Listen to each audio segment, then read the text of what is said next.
2026. 50 anos da TV Liberal. Olá, boa noite, bem-vindo ao JL2, obrigada pela companhia. Veja agora os destaques da edição desta segunda-feira, 30 de março. Novos registros da violência contra animais no Pará. Em um deles, um cão tem a pata cortada pelos tutores para não fugir de casa. A Defensoria Pública do Pará pede na Justiça uma resposta imediata da Prefeitura de Belém em relação à falta de neurocirurgiões no PSM da 14 de março. Em Itaituba, um homem é preso transportando mais de 16 quilos de ouro na BR-163. E no futebol, o empate do Remo na Copa Norte em uma tarde de temporal no Baenão. Essas e outras notícias você acompanha a partir de agora aqui no JL2. Fique com a gente.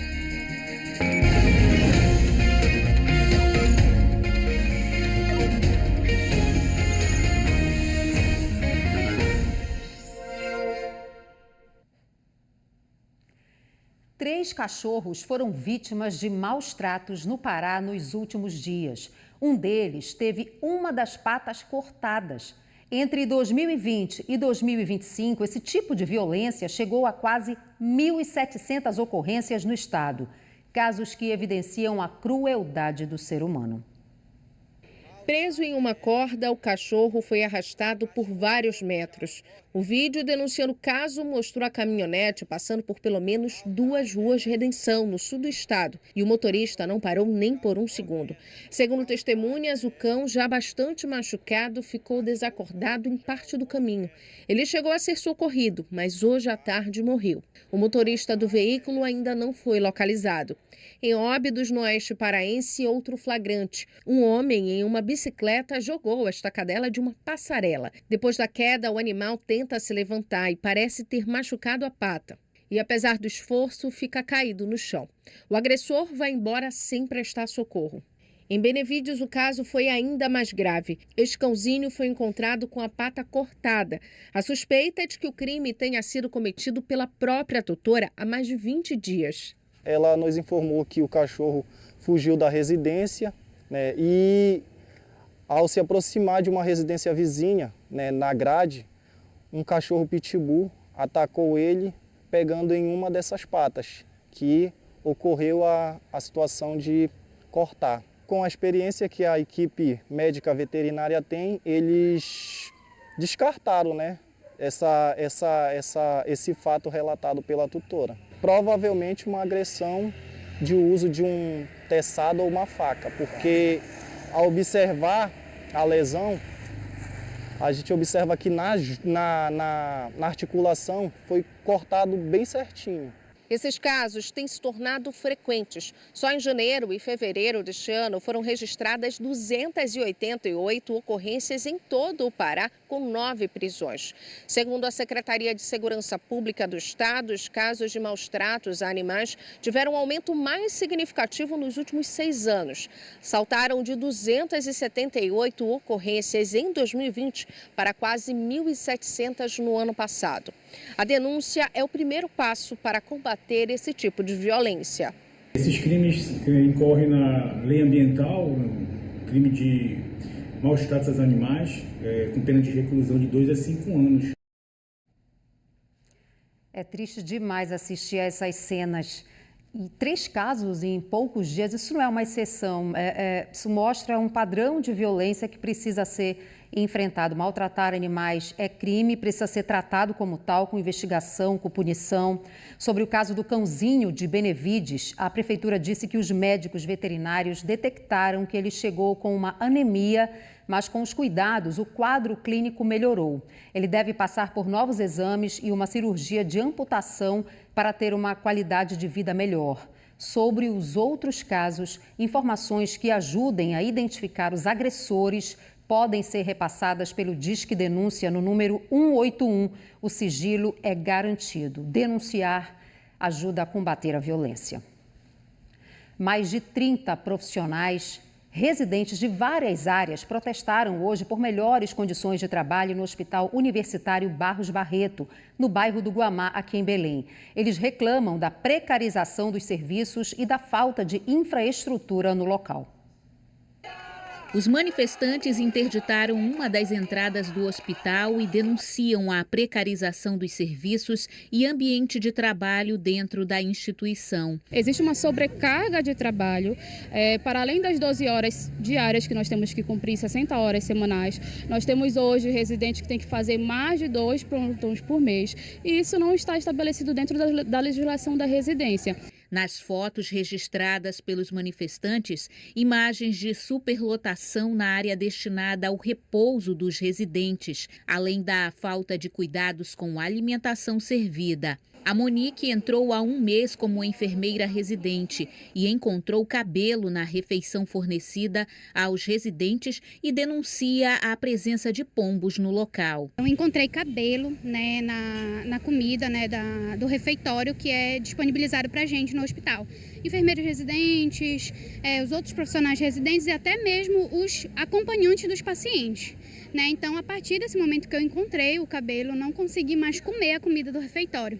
Então, agora eu preparo a minha comida em casa e trago por conta dessa situação. Nós somos mais de 100 residentes dentro dessa instituição. A gente não tem um conforto que comporta o quantitativo de residente.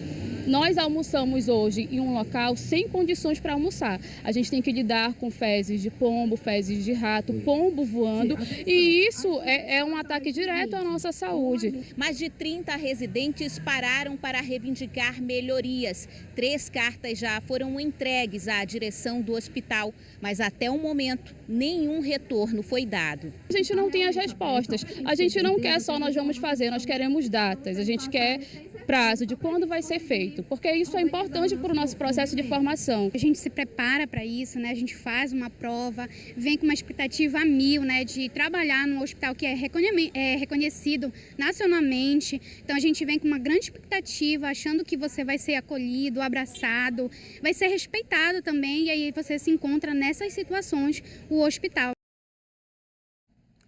A empresa pública que administra o Hospital Universitário João de Barros Barreto disse que, em relação à manifestação dos residentes uni- e multiprofissionais, o Complexo Hospitalar da Universidade Federal do Pará informou que as demandas apresentadas já estão sendo avaliadas com parte das soluções em andamento e que amanhã, dia 31, a gestão deve se reunir com os estudantes para dialogar sobre novos avanços.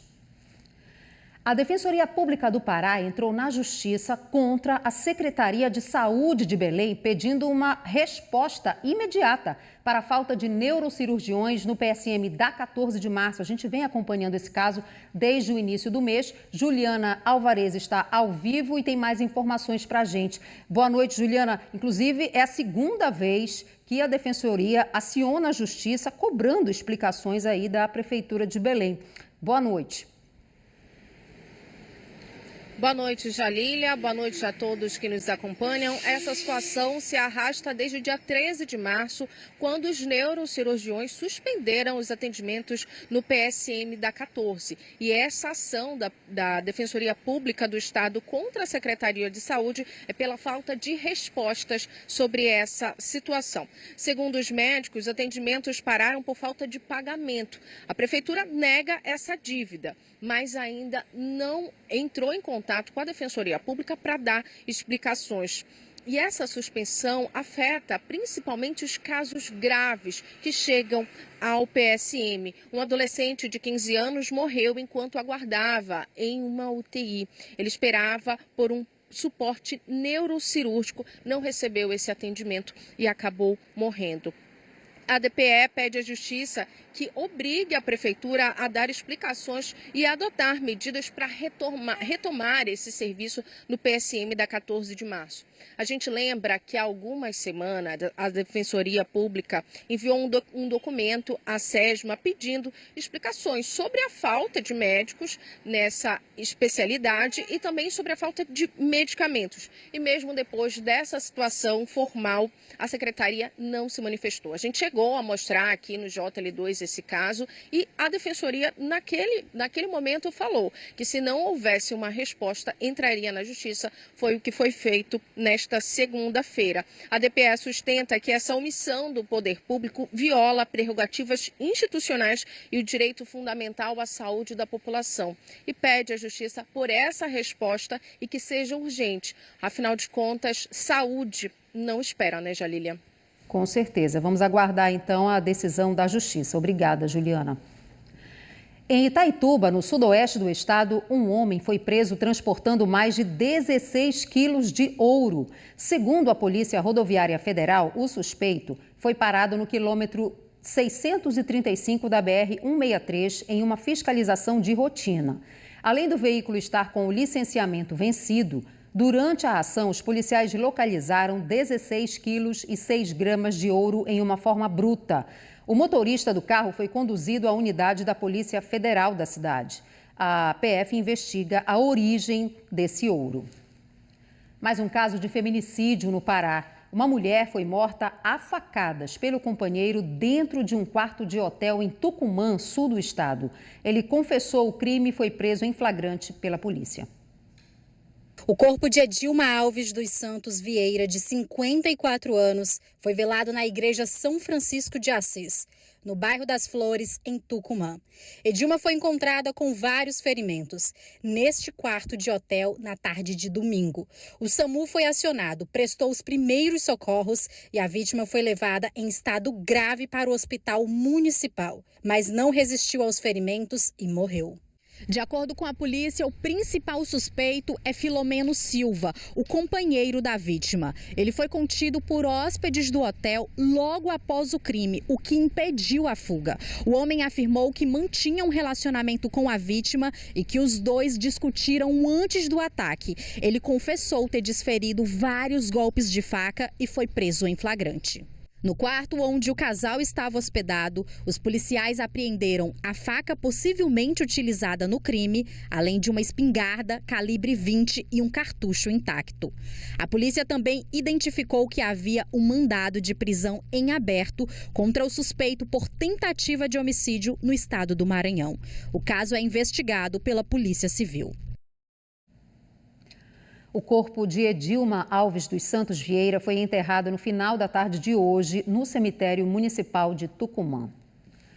2 pessoas morreram vítimas de um acidente com descarga elétrica na zona rural de Marabá, no sudeste do Pará. As vítimas, um idoso de 70 anos e a neta dele, de 14 anos, estavam em um caminhão-baú que encostou em fios de alta tensão.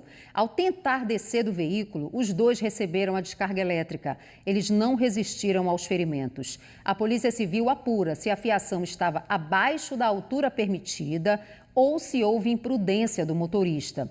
Os corpos foram encaminhados ao IML de Marabá para perícia.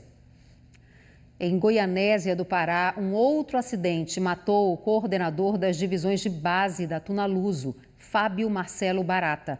O ônibus em que ele estava capotou na PA 150. Outros passageiros ficaram feridos. O ônibus da empresa Boa Esperança tinha acabado de sair do terminal rodoviário de Goianésia do Pará. O destino era Belém, mas apenas 5 minutos depois da partida, o veículo tombou e capotou no acostamento. O acidente aconteceu no quilômetro 166 da rodovia PA 150. Cerca de 20 passageiros estavam no ônibus. A concessionária Rota do Pará prestou os primeiros socorros e levou os feridos para o hospital municipal. A maioria das vítimas teve ferimentos leves, mas o passageiro Fábio Marcelo Barata não resistiu e morreu na unidade de saúde. Fábio tinha 45 anos e morava em Jacundá. Ele era o coordenador de futebol de base da Tunaluso brasileira. O profissional era reconhecido pela dedicação em descobrir novos talentos para o esporte paraense. Em nota, o clube lamentou a perda e disse que Fábio deixa uma lacuna irreparável. A Polícia Civil de Goianésia do Pará registrou o caso como homicídio culposo. Os investigadores querem saber o que causou o capotamento em um trecho tão perto da área urbana. Um inquérito também foi instaurado para apurar a conduta do motorista do ônibus. Ele deixou o local do acidente sem prestar socorro. Os veículos envolvidos foram periciados e o corpo da vítima foi levado para o IML. A Tunaluso e a comunidade esportiva de Jacundá preparam homenagens para o último adeus ao coordenador. O corpo de Fábio Marcelo Barata está no IML de Tucuruí. A Tunaluso brasileira informou que assim que o corpo for liberado, o traslado será feito aqui para Belém. A previsão de chegada é amanhã de manhã. Até o momento, não há definição sobre o local e o horário de velório. Nossos sentimentos à família e amigos.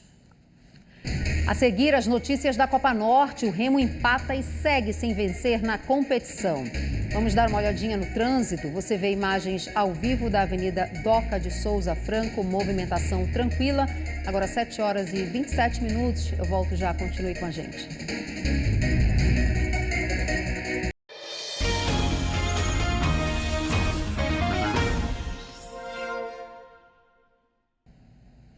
Depois de mais de um ano fechado, o Hospital Anita Gerosa foi reinaugurado hoje em Ananindeua. A unidade passou por obras de reforma e ampliação e é voltada para o atendimento materno-infantil de médio e alto risco. O hospital deve ampliar o acesso a serviços especializados para mães e bebês na região metropolitana.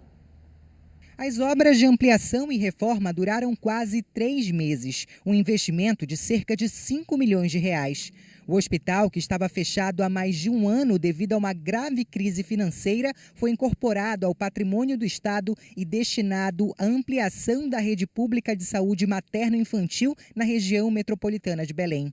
A unidade conta com 62 leitos, sendo 20 para UTI, além de ambulatórios especializados, banco de leite humano e serviços de apoio diagnóstico com exames laboratoriais e de imagem. A estrutura inclui ainda bloco cirúrgico, salas de parto e acompanhamento especializado para gestantes de alto risco e recém-nascidos que necessitem de cuidados contínuos. Este hospital, ele estará trabalhando de forma similar a como a Santa Casa funciona, o que significa que nós estaremos atendendo os casos de urgência, portanto, gravidez em casos de urgência, e o regular estarão sendo assistidos a partir da central de regulação dos encaminhamentos, como é feito em todos os hospitais públicos materno-infantis do Estado. O hospital atenderá a região de saúde metropolitana 1,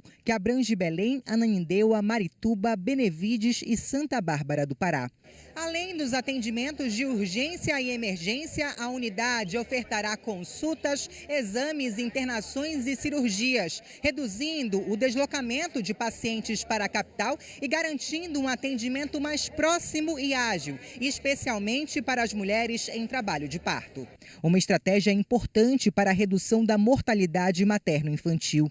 O prédio, que ainda passará pelos serviços de limpeza e sanitização, estará aberto ao público a partir desta quinta-feira, dia 2.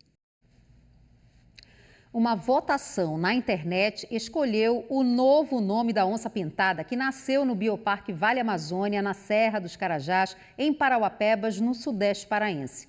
O nome escolhido foi Xingu, com 28 mil votos. A escolha foi revelada durante a programação que celebrou os 41 anos do parque.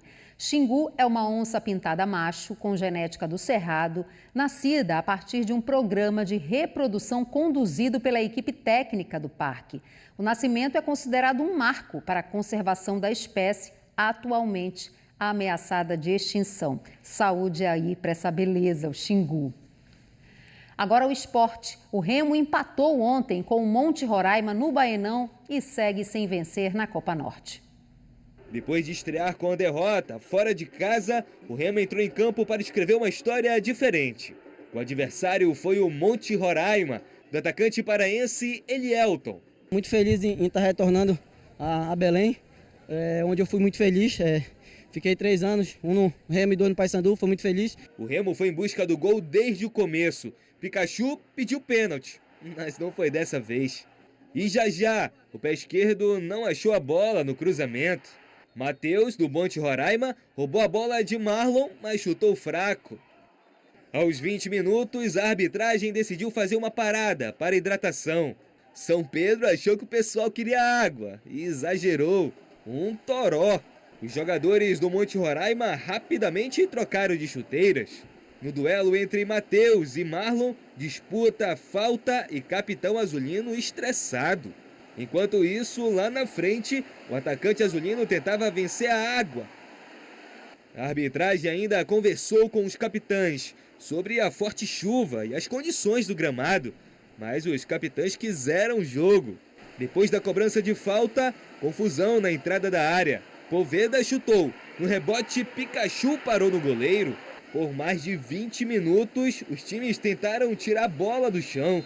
Quem conseguiu foi o Monte Roraima. Bruno Costa subiu e obrigou o Ivan a fazer grande defesa. No segundo tempo, a chuva deu uma trégua, mas ainda era necessário jogar pelo alto. O estreante David Braga cruzou para Poveda. Estilo no cabeceio, defesa do André Júnior. Aos 16 minutos, Iago Pikachu escapou pelo meio, driblou o goleiro e foi derrubado. Pênalti. Poveda foi para a cobrança e André Júnior defendeu. Talhari e Manga entraram na partida. Talhari foi logo soltando o pé na primeira chance. No bate-rebate, Manga colocou no canto e o goleiro defendeu. Mas a pressão azulina surgiu efeito. Aos 26 minutos, André fez o que pôde, mas não conseguiu evitar o gol de Gabriel Talhari. Remo 1-0.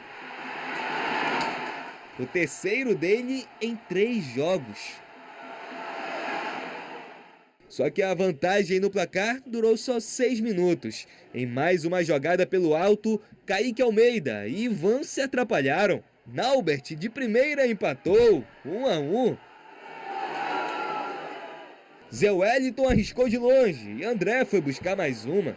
Os minutos finais se resumiram a um time atacando e um time inteiro se defendendo. 1-1, placar final. A gente entra no campeonato como favorito, mas isso não entra dentro de campo. A gente tem que se impor, tem que buscar as vitórias. A gente sabe também que tem um Campeonato Brasileiro, uma Copa do Brasil. Então a gente não pode trazer esse tipo de pressão pra gente também nesse campeonato. Então a gente tem que buscar, a gente tem que acertar o que a gente vem errando para as vitórias virem. O Águia de Marabá entra em campo hoje às 9 horas da noite contra o Amazonas, lá em Manaus. A partida será pela segunda rodada da Copa Norte. O azulão marabaense estreou na competição vencendo o Monte Roraima por 4-2 em Boa Vista na semana passada. E vai em busca da segunda vitória seguida no torneio. Todos os detalhes e também a partida em tempo real você pode acompanhar pelo ge.globo/PA. E o Paysandu enfrenta o Guaporé amanhã também pela Copa Norte. O João Vanderlei tem as informações do Papão.